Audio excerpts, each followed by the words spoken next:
Financial Fundamental Show with your host, Alec P. Tuckman, fiduciary financial advisor. He is the son of two award-winning economics professors.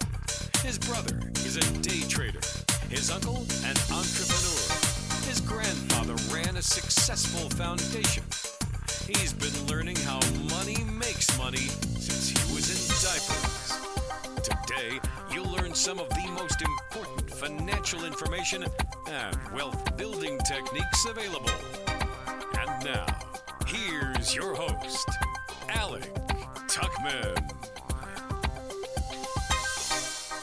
Hello, listening audience. Welcome to the Financial Fundamental Show with Alec Tuckman, advisor, and Eric Bram, the comedian of all comedians.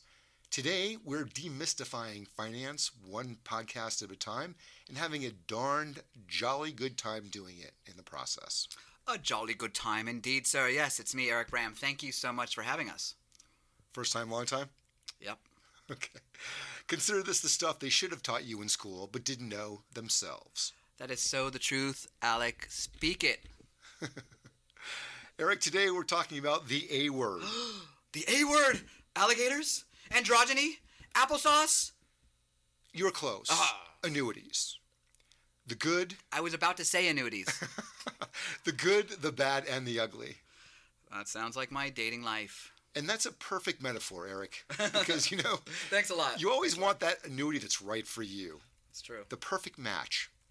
First, let me start by saying annuities aren't good, they aren't bad, they just are. Just like money, it can be used for good, it can be used for evil. It's a tool.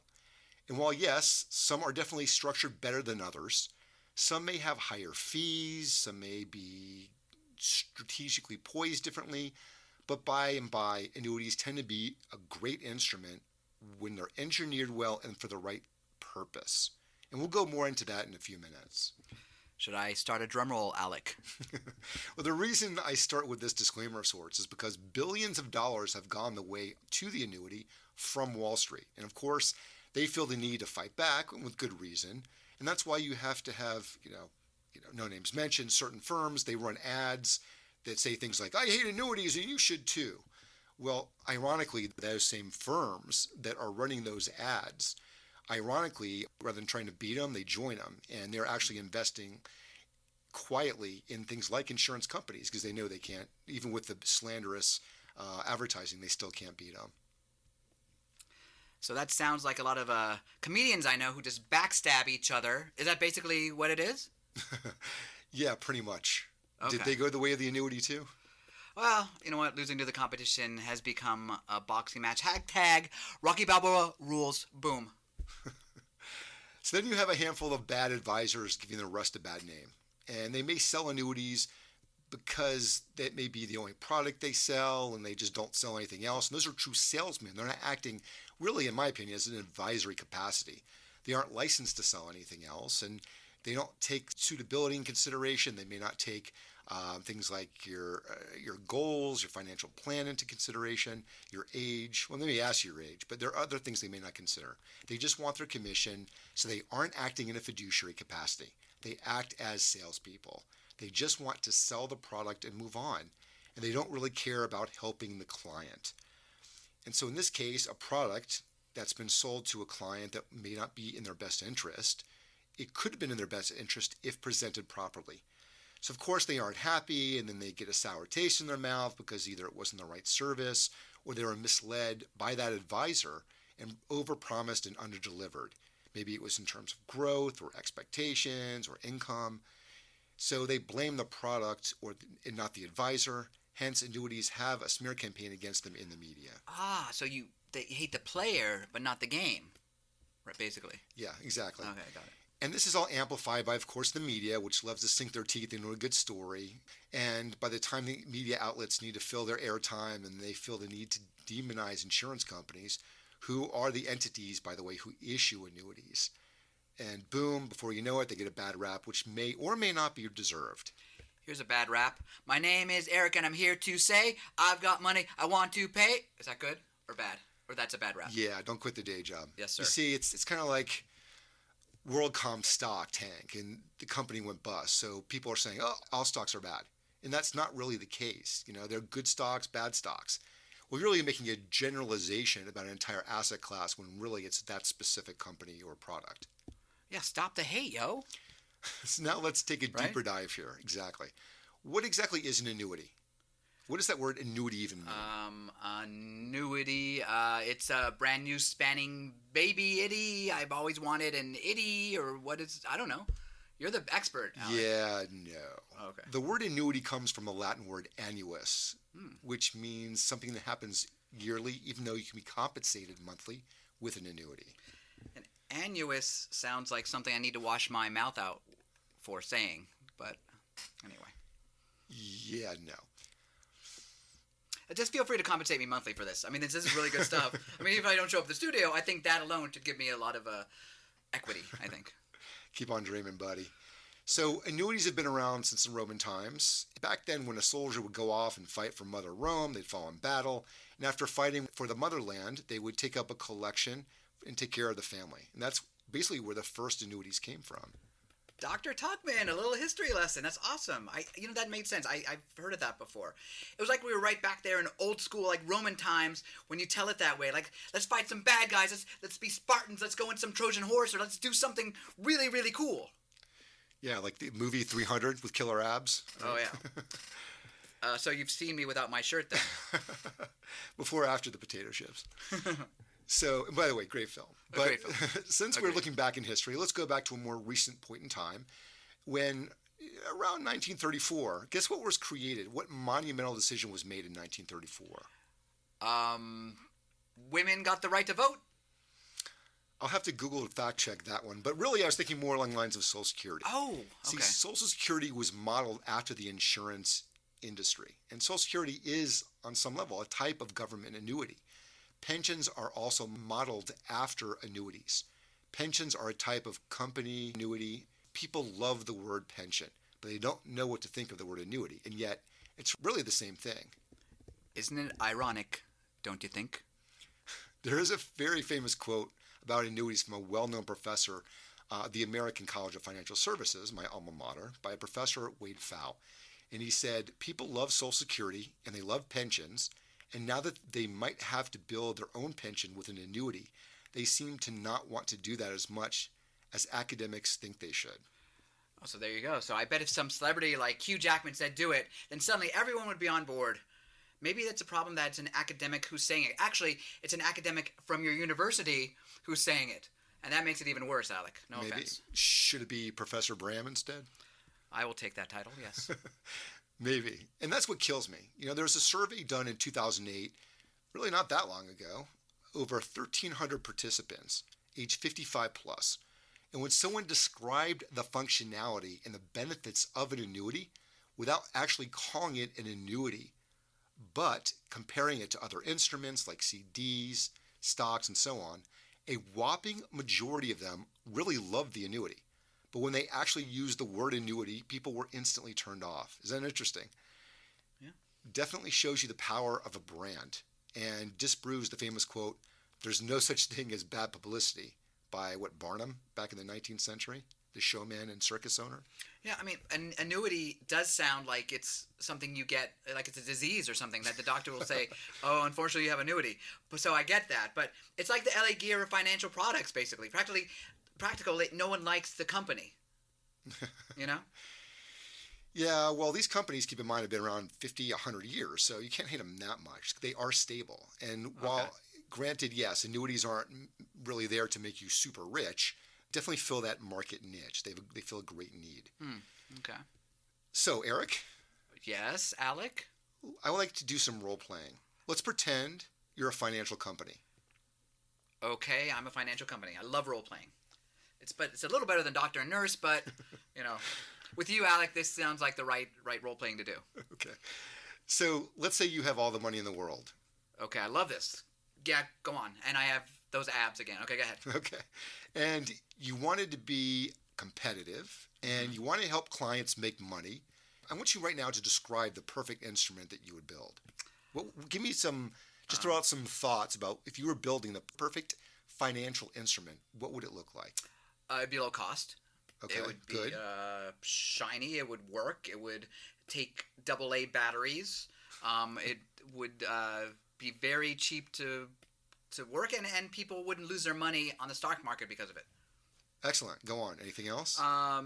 They can never lose what they put in, and they may maybe have some tax benefits or something that can help them for life, basically. Very good. All right answers. And ironically, do you know what you just described? No. An annuity. Isn't it ironic? Don't you think? Call back. Okay. Yeah. That's pretty good. Seriously, yeah. I did that. That was all like improv. That's good stuff.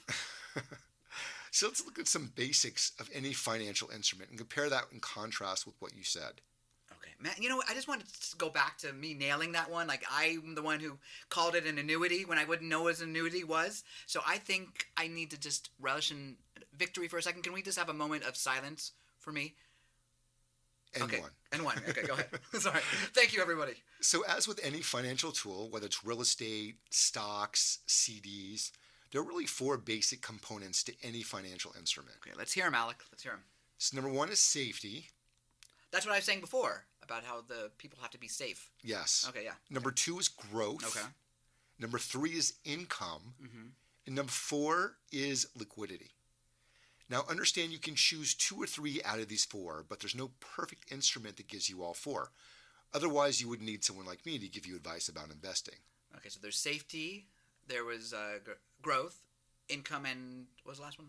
Liquidity. That's it. I feel this need to repeat this a few dozen times and imprint that in my brain because I need to remember these 4 words. They're very important, right, for this annuity thing?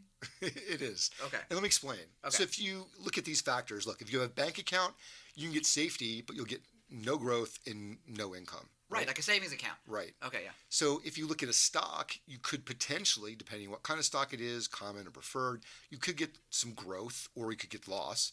You could get some income if it's dividend paying stock, and you get liquidity, but there's no safety in a stock. So again, what we're trying to do with the annuity essentially is maximize these factors. Okay, so how does that tie into everything? Okay, so I want you to take out a piece of paper Okay, in number 1 to 10. okay. Just kidding. Stay calm, relax, no quiz. Oh, my heart started beating really fast, and not in a good way, like a bad, like I have to take a test way. Right. So, okay, so thank you. Kind of like Pavlov's dog? Right. Totally. Exactly. Rough. So using the examples, we talked about the CD giving the safety, right? But there's no growth or income there. The stock being aggressive. There's no such thing as a non-aggressive stock. Stocks by nature are an aggressive stance. Even real estate, assuming it's a rental property, may give you growth. You may get capital appreciation with that property, maybe income from rents, but you aren't liquid. It takes time to sell a property. And especially in California, where that property is built, maybe it's in a mudslide area, maybe it's in a high fire area, flooding. So there's no 100 absolute perfect instrument out there. Okay, so how do you connect it all, like with the annuity and such? So with the annuities, what you're trying to do is have your cake and eat it too. And what we're trying to do is maximize these factors to the best of our ability. How do you do that? Well, there are different types of annuities, and I'm going to address one in particular called the FIA, which is short for Fixed Indexed Annuity, also known as EAs or equity annuities, also known as IAs or indexed annuities. You'll see there are about 3 or 4 names to every instrument in the financial realm, which is enough to drive you crazy just learning the basics, but then you have to learn the synonyms on top of that. That is really confusing. But our whole society is based on little acronyms, right? Right. Okay. There's a very, very famous saying that everything you look around you, and you'll see that everything around you is the result of the lowest bidder. I think there's a lot of truth to that. Yeah, that's true. And what we're looking at with the FIA is we want to be able to not be that lowest bidder. We want to be able to maximize the different factors, right? So let's talk about retirement for a second and use a hypothetical. If the market goes down 40%, your friends and family, they have their assets, most of them in 401ks probably, and their assets may be down 40% in that case. But if your assets were in FIAs, you would be at 0. And in that case, 0 is the new hero. Unlike a CD, in which case you may lock up your money, 100% of that, and may not get the same rate of return based on where inflation is. Maybe your assets are even eroding. You can take out 10% of your money penalty-free each year, and if you add something called a rider, then you can set yourself up for an income stream that contractually will not stop until the day you die. You're basically creating your own mini pension of sorts. That sounds so cool. I know what I'm going to throw my money into when I retire. Cracker Jacks? Alec Tuckman. I'll take it. So that leads me to the next part of this conversation. What are the 4 basic types of annuities? Wait, there's different types? Oh, are they ever? There are 4. Number 1. I bet they have acronyms, don't they? There are acronyms, but I'll keep it simple. I'll just spell them out for you. Okay. So number 1 are immediate annuities. That means you just quite simply activate them immediately and turn on income. Number 2 are fixed annuities. 3 are variable annuities, and 4 are fixed index annuities. And they all sound very similar, but they're very different animals. Like lions and tigers and bears. Oh my! Oh my! Oh my! You know, Eric, we're both getting up there, so we didn't know about this stuff. Amen, brother. You're getting there a lot faster than I am, though. No comments. Okay, so time to make some gross generalizations for a minute. When are annuities a bad idea? If you like losing money, because they... True. Yeah. Very good point. Yes. But there are a few more exceptions. Are you ready for these? I've been ready since yesterday. Okay. So they're not really right for someone under age 50, in my opinion. Okay, so down the line, so like when? Or am I there yet? Or You're almost there. You're on the borderline. We won't What? go into I'm too not much detail. Oh my gosh. So I would never out your age, but yes, around 50 or so is when you need to start considering annuities, unless you absolutely cannot stomach losing a dime, in which case, yeah, maybe you should entertain that thought. But when we're younger, usually we're okay with volatility. You have time for the market to rebound. You have, give her 20, 30, 40-year-old, you have time for it to make its comeback. And we've heard that big cliche, without risk, there's no return. There is really no risk when it comes to market volatility with an FIA. So the gains will not be stellar. This simply is not a get-rich vehicle, right? It's more, remember, a hedging tool of sorts, not to lose the assets and still get modest gains from the stock market. And remember, when you're nearing or in retirement, it's a very different story than when you're in the workplace. Copy that. I got it. Give me the other bad news, Bear. Liquidity. Liquidity is needing instant access to 100% of your funds at the drop of a dime, penalty-free. But that's a bank account. That's a savings account. And as we know, what is a savings account giving you these days? Zilch. Right. Nothing or next to nothing. Yeah. But understand there's a cost to that liquidity. I mentioned before, you get 10% liquidity each year, penalty-free. Yeah, you could take it all out, but there's a penalty. It starts, 10% or so, and that goes down every year, depending on the product and the company, until it's gone. But if you're looking for liquidity, I wouldn't even recommend this for you. This isn't the product for you. Most annuities will have something called a surrender charge. That's just a fancy way of saying a penalty. And you can still take money out, roughly 10% each year, penalty-free. But again, the penalty goes down every year until it's zero at the end of the term. Okay, I have a question. What if I need it for an emergency? Best question of the day. Oh, I'm going to top that. I know it. I have no doubt. Thank you. So if you have a terminal illness or you die or you can't do something called 3 of the 6 ADLs. ADL stands for activities of daily living, meaning brushing your teeth, eating, clothing yourself, incontinence. In those cases, you can usually get the money back 100% penalty free. Well, that's awesome because I don't brush my teeth right now anyway. Yeah, but that has nothing to do with old age. That's just laziness. Oh, true. And again, you can have 100% access to your money. It's just, it's just whatever you take on top of that 10% may have a premature withdrawal penalty, just like a CD would. Right. So you mentioned those 4 types of... Yes. Thank you for circling back. So we start with you bring it back. So we start with the immediate annuity. Annuity number 1. Like the name says, it's immediate. So you activate it, you throw your money over to the insurance company, and just because there's no time for the assets to grow, you may make a very modest return in exchange for getting a minimal income. You can either get income for a set period, that's called period certain, like 2% locked in for 10 years or whatever, off the money that you put down, if that makes sense. It's a percentage off whatever money you're investing. And that's the immediate. I'm all about the immediate gratification. Have you seen my girlfriend? So next is the annuity as a fixed annuity. The immediate and the fixed annuities are pretty similar, very safe, very boring, like a CD. One you're just activating immediately, or others you may wait a year or 3 before you actually turn it on. The challenge with these types of annuities, if you annuitize, meaning if you give up control of the assets, and that doesn't make many people happy because, again, Once you give up control of those assets, of course, you lose whatever money would go to your heirs. Does that make sense? Yeah, heck to the no. I don't like that. Right. Yeah. And we're not fond of them either. They do have their place. Mm-hmm. There are exceptions to that rule, things like MIGAs, which we can get into in a later conversation. Wait, like my guys? MIGAs. Multi-year guaranteed annuity. Yeah, but for the sake of today's conversation, we'll kind of skip that. Okay. But we will cover annuity type number 3, which is a variable annuity. And this is simply a mutual fund wrapped with a death benefit. Well, really, challenge number 1 with the high fees involved with some companies. Do you know who Tony Robbins is, the self-help guru guy? Yeah, he's the hair guy. Right. Great hair. Right. Tall. Yes. He's all about, rah-rah. Yeah. He basically wrote Money Master the Game, and he has a whole chapter dedicated towards variable annuities, and he calls them fee factories.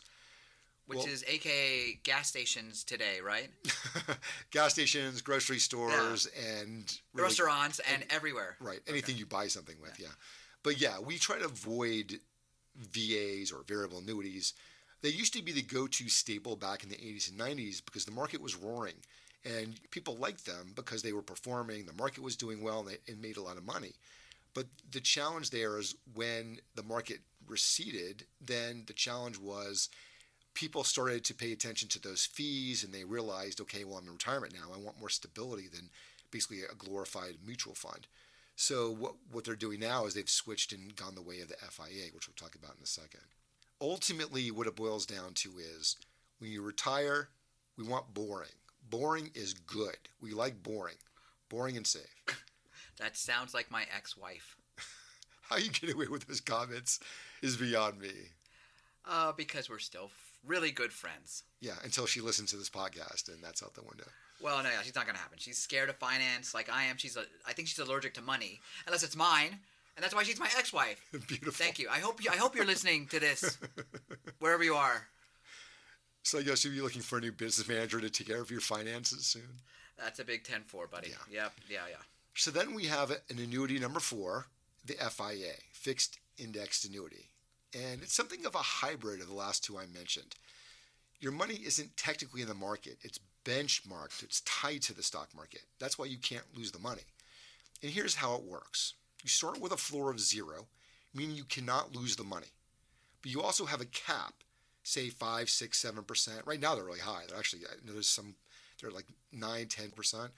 Anything above that goes to the insurance company. So when the market is up, you share in the spoils.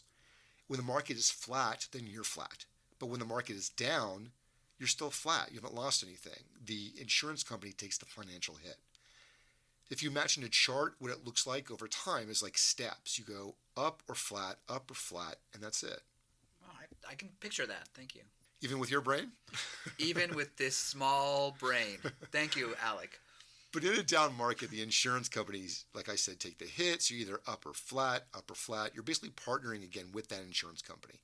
And they take that financial hit. And we share in the profits in good times.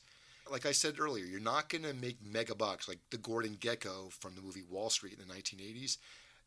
He was a big speculator. He took huge risk and he got huge returns. But this is a little safer. This is a safer platform. It's a way to get moderate gains and still participate in the stock market. Why are we still talking about my ex-wife who's boring and safe? Because that's what this sounds like, right? Both the Harvard Business School and the Wharton Business School did studies on fixed index annuities. And in 2008, professors David Babel and Miguel Hers, I hope I'm saying that name right, and Dr. Kabir Duda found that the results with the fixed index annuity outperformed in terms of annualized returns and terminal wealth, the alternative investments over that time period. Now, again, think back to that. We have what we call now the lost decade. From 2000 to 2010, it was very challenging to make money because we had two major dips. The first one was 2000 to 2002 with the tech crash. The second was the subprime meltdown in 2008 to roughly 2009. So that's a unique time period.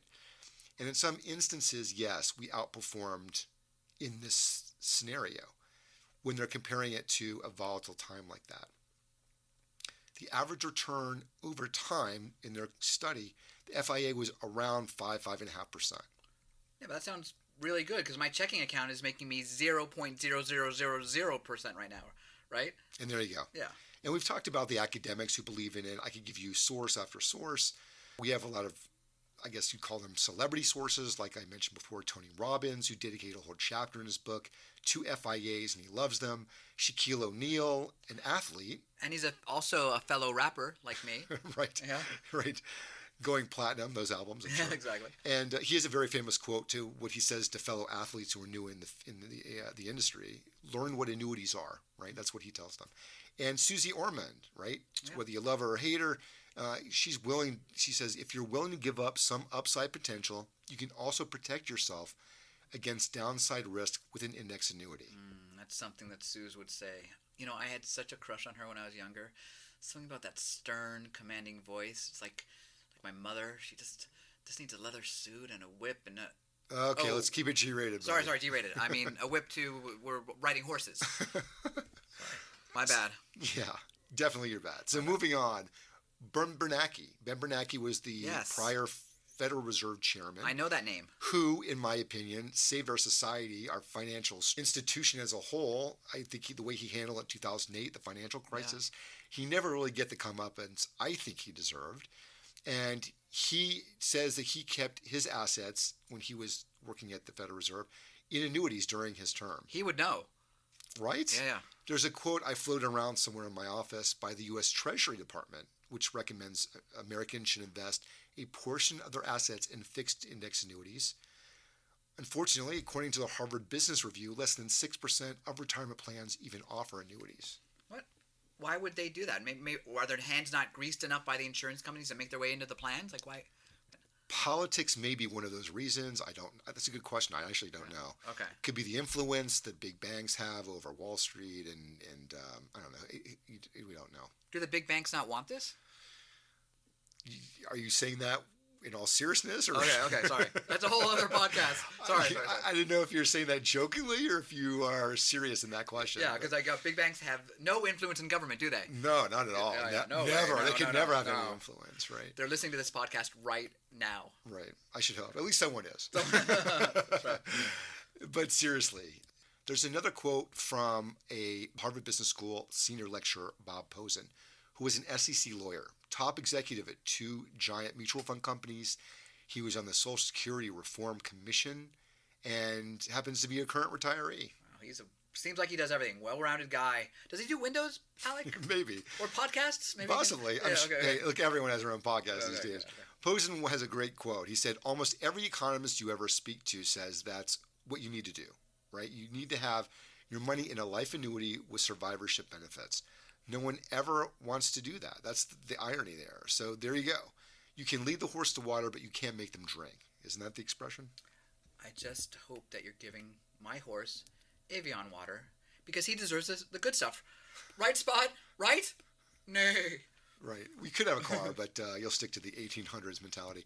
So we talked about the pros. Now let's talk about some cons. There's no perfect instrument. Now the truth is going to come out and blow everything away. Right. So... and I try to be fair on this show. I try not to be biased, but there are two types of FIAs. We talked about the types of annuities. Now let's specifically hone in on the two types of FIAs. You can either do A, a growth annuity, or B, an income annuity, also known as the FIA with rider. So think growth, A, or B, income. The FIA, described earlier, you have a floor of 0, can't lose the money.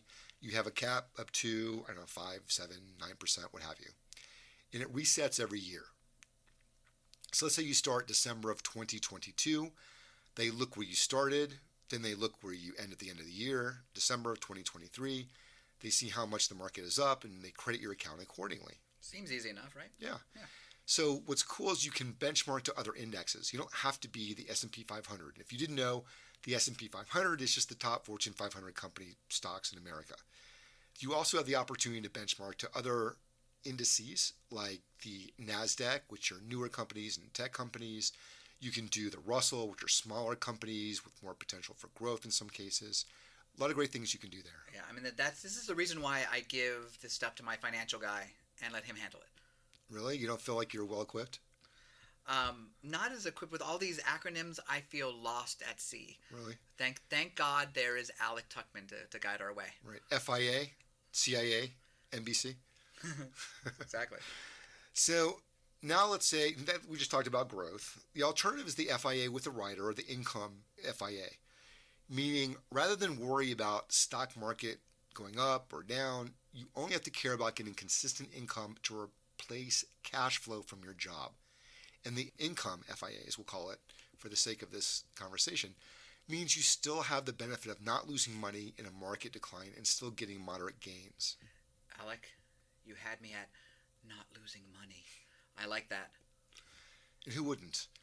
The rider essentially turns the FIA into something like a mini Social Security or a mini pension, in that the longer you wait to turn it on, the more money you can make, right? So let's say you slide the money over, you let it grow. Contractually, the insurance company has to give you a consistent rate of return at, say, 6-7% for life, for example.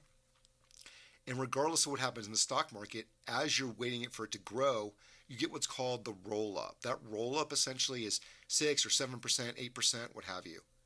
And then when you're ready, the longer you wait, you can flip it on, and then you're at maybe instead of 8 or 9%, maybe you're at 6 or 7% for life off whatever that money has grown to. Wait, Alec, there's a lot of numbers you're throwing out. So can you give an example? Okay. Did I lose you with the math? Was there math? I don't even think there was math there. You lost me at the first sentence you said, Alec. Okay. Unless you, hello, my name is? Hello, my name is, yes. Right. So let's say you start with $100,000 in an account. You put that into an FIA. Let's say it grows to, $150,000 after 5 years. That's good. Yeah, it is good. Some companies give you guaranteed growth even if the market doesn't perform in those 5 years.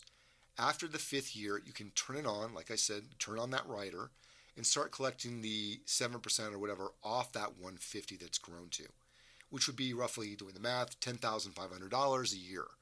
Now again, it's not to make you rich, it's to protect your principal and get moderate returns. No Richie Rich? No Richie Rich. Let's think back to, what is life insurance? Do you know what life insurance is, very simply put? I think so. Yeah, basically if you die, you get money from it. Even more simple, it's death insurance. Oh, okay. If you die prematurely. So annuities are just if you live too long. It's almost the opposite. It's hedging against a long, healthy life. That sounds really morbid. Right. Yeah. And that's why companies don't call it death insurance. They call it life insurance. That's true. It's just slick marketing. But simply, it's to make sure that you aren't going to go through your savings if you live a long, happy life. And what this is meant to do is basically ensure that these are your golden years. We want you to enjoy those golden years. That's why they're called the golden years. So we want you to enjoy it. And even if you have issues, like you have a short life expectancy or you're terminally ill, if you think that's going to happen, this may not be the product for you, but maybe we could go back to the growth annuity in that case. However, if you do die a year down the line or 2 years in, the good news is the leftover money still goes to your beneficiaries when you pass. That doesn't sound like good news, but I guess it's as good as it can be in that situation. Well, it is for the right person. Yeah, and you can create an income stream if you don't have a pension. In the 1980s, guess how many people had a pension? How many? Roughly 60% of Americans. Guess what that is now? I have no clue. 7%. Wait, is 7%? 7%. So if you're looking to complement things like, even if you have a pension, you want to complement that pension, or if you have Social Security, you want to create another income stream outside of Social Security. By the way, Social Security was never meant to be relied upon for 100% of your income. It really was meant to be supplemental, even when they created it. So this is what we need to do, is accentuate. And in most cases, we want to fill the gap. So really, that's what we're looking at. It's all about creating another revenue stream. Okay. So what else do we need to know then? So we talked before about caps. And the challenge to FIAs are caps, spreads, and participation rates, which ultimately equate to being the same thing. Ultimately, they all function the same, and you have limitations on how much you're able to make. Again, we have a floor of 0. We can't lose the money, but they go up to a ceiling, which is a limit, and everything else will go to the insurance company. Because again, you're partnering with the insurance company as your newfound partner for investing. So the FIAs are engineered to make anywhere from 5-6% over time. And that's why some people come to me from other advisors, and I found that those advisors may have lied about their products. Even they say that they're going to make rock star returns, which should be a red flag in itself. They say they're going to be rich from these products. They say that they're 100% liquid, and they're just not. And the FIAs are actually very good for what they are. The problems happen when they aren't presented and positioned properly. Okay, here's the big question. What are the fees like? That's what everyone's going to ask. Yeah. There's several answers to that question. So if you're doing the FIA, just going straight with a growth FIA, the short answer is there may not be any fees. Usually the advisor is compensated by the company directly for whichever one they're working with. In our situation, we're what's called an independent, so we're not like an ABC agent working for ABC Insurance Company, right? So we can work with hundreds of different companies. We're not locked into any one. We have software we actually run to get you the best rates. There are some instances where you are able to pay an additional fee, 1-2%, to get a better cap. And we can have that conversation if you're interested. But generally speaking, the fees are only attached when you're looking at the income rider, right? The income FIA that we mentioned before. And that's usually around 1%. That works for me. Usually the advisor or the agent, again, gets compensated by the insurance company. So 100% of your money should be invested in the product. I have seen in rare cases some advisors taking commission and a fee, which really I think is criminal, but we don't do that. However, if you do like that rider, that fee usually is, like I said, 1% per year. But the even better news is if you do the income FIA with a rider, they usually give you something called a bonus. That bonus, it's anywhere from 5, 10, even 20 or 30% to even out that rider charge. Oh, I like the evening out thing. Right. So ideally it's a wash. Yeah. Just be careful because they may, in some cases, some companies offer the dangling golden carrot, and a bigger bonus, not in all situations, but may mean a difference that because they give you such a big performance in the beginning with that bonus, the performance of the FIA in that particular circumstance may not be great. And like everything, there are good companies and bad companies, good products, bad products, and that's why it's important to work with someone you trust and can rely on. Okay, so how do you know that the insurance company won't go out of business? That's a very good question. If we look back in history, it's almost like layers of protection, like an onion, right? Okay. So we mentioned earlier that insurance companies are the issuer of annuities. They have layers of protection to compare against, let's say, an investment bank. For example, to operate as an insurance company, you have to have roughly 2/3 liquidity. You have what's called the NAIC, the National Association of Insurance Commissioners, who serve to protect the public interest. They promote competitive markets and they regulate the insurance realm in California. And they do improve state regulation of insurance. They approve those annuities that come through. So the NAIC is our friend and a great acronym as well. Yes, NAIC. and a little bit easier to remember than some others. There are layers, as we mentioned, of that onion of protection. We mentioned the fact that you have 2/3 liquidity to be able to call yourself an insurance company, and they are audited. Number two, if you look back in history, you have industry cannibalism, where the few companies that have gone under, usually those assets are gobbled up by another insurance company. And if you look back based on history, there are maybe a dozen or so insurance companies that have gone out of business compared to thousands of investment banks that have gone under. So statistically speaking, you have a much better probability of securing your assets with an insurance company. And even if something were to happen, usually you'll just see a different logo at the top of the statement and another company kind of takes over. I wish my relationships were that stable, but I think everyone does. Is there anything else that we as Americans need to know? In California, there's also a state trust that also steps in. Just like banks have FDIC insurance, California has that state trust. So you get another layer of the onion. Another not so frequently asked question I get really every blue moon is how do insurance companies make their money on annuities? And the answer is it's kind of similar to banks. The reason there are so many banks is because it's really the perfect business model. They don't have to manufacture anything. They don't have to distribute anything. And what they're doing essentially is taking your money and they loan it out to other organizations, other institutions, and using something called a spread, that's how they make their income. And if you look at a CD, maybe you're paid 1 or 2% on that CD. Maybe they are able to loan it out at 3 or 4%. In between is that spread.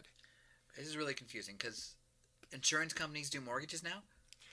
No, I'm just using that as an example. So let's just say you invest $100,000 in an FIA. Understand the insurance company, just like banks, when you put your money into a bank, they don't sit on those assets. They invest it, in their opinion, the most conservative instrument they can think of, which are bonds. Let's say they take that money, your $100,000, and they invest it and they make a 5% return on bonds. On $100,000, they made $5,000 on your money. Okay, great.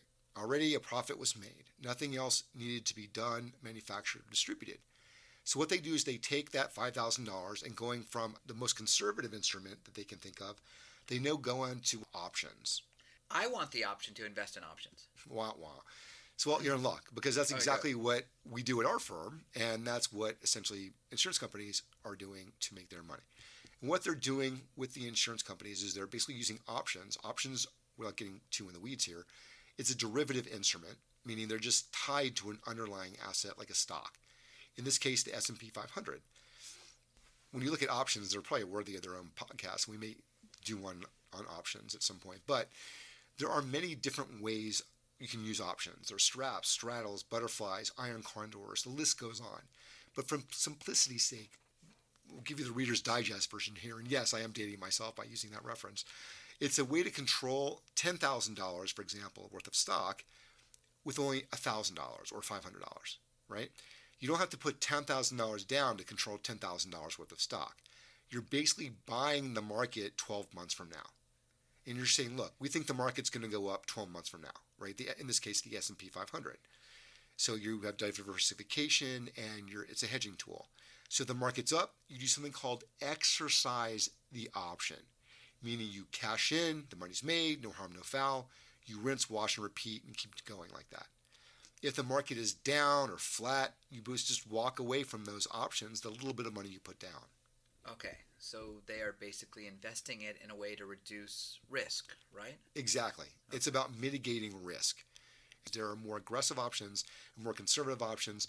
They try to stick with the more conservative. Wow. Alec Tuckman, Super Wealth Advisor, AIF, CRC, CHFC, FBI, CIA. Thank you for explaining and clearing up all of the misconceptions about a powerful tool to help me in retirement. And yes, I was absolutely compensated generously for just saying that. Thank you, Alec Tuckman. Yeah. And with that, ladies and gents out there in listening land, that's all we have time for today. I hope you enjoyed our show. If you need help with anything financial related or know anyone else out there who may be interested in financial planning, retirement planning, tax strategy, estate planning, risk management, even real estate investing as a group, maybe generating income in retirement so you won't outlive your income, maybe even, wink, wink, nudge, nudge, annuities. You name it, give us a call. We love to help. If we can't help, we probably know someone who can. We're very good at connecting people with other people. You're like a human chain of people drinking Coke and singing songs in a field, and that commercial. Wasn't that a commercial? Yeah, from the 80s. Yeah. Very obscure reference. I love it. Good. Click, subscribe, like us, review us, do whatever the young people are doing on LinkedIn, Facebook, Twitter, You're YouTube. Still young, Alec. At heart, yeah. Subscribe this very moment to our podcast. Reach us at 844-242-0073. Go to our website, wmplainc.com, or email us at info@wmplainc.com. Until next time, have a great rest of your day and stay safe. Make it a great day, everyone. Stay safe. And happy investing. Investments involve risk and, unless otherwise stated, are not guaranteed. Past performance cannot be used as an indicator for future results. Strategies mentioned may not be suitable for everyone, and opinions expressed do not take into account your particular situation or objectives. Be Before acting on any recommendations mentioned, please seek the advice of a qualified tax professional or investment advisor to determine whether it's appropriate for your specific situation.